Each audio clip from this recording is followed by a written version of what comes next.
Olá, crianças! Sejam bem-vindas a mais uma aula online de artes, isso mesmo!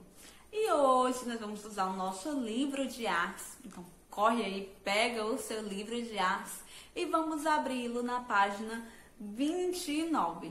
Na página 29 tem duas obras de artes, duas figuras, duas pinturas, e nós vamos observar e conversar um pouquinho sobre ela. É exatamente essa figura, essas pinturas que vou colocar aí na telinha para vocês verem.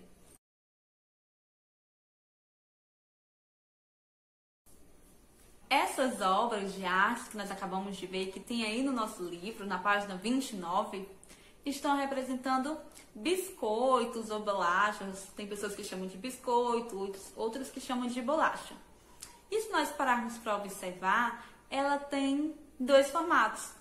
O formato é quadrado, quadricular, um biscoitinho está sendo representado por um quadrado, e o outro tem um formato circular. Então nós podemos lembrar das figuras geométricas, mas também dos sólidos geométricos que nós estudamos lá na nossa aula de matemática, lembra?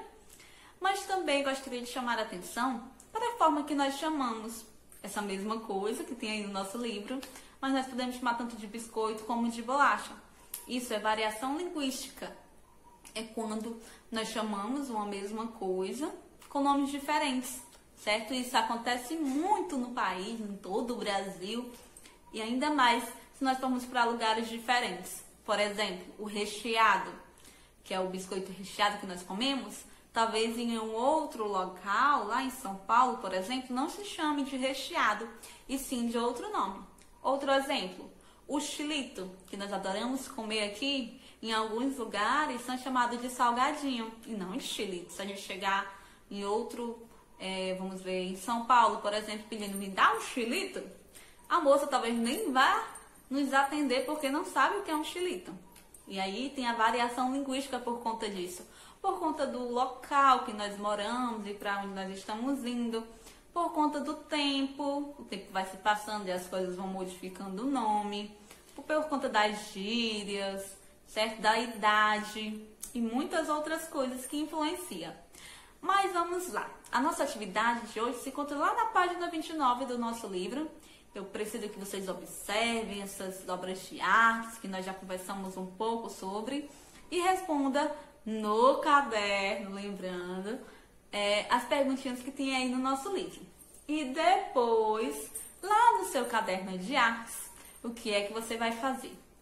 Já que essas obras nos lembraram um pouco sobre as figuras geométricas e de imediato nós lembramos também dos sólidos geométricos, que é o que nós estamos estudando na matemática, eu convido a você a usar a sua criatividade e fazer um desenho livre do que você quiser, mas usando os sólidos ou as figuras geométricas, tá certo?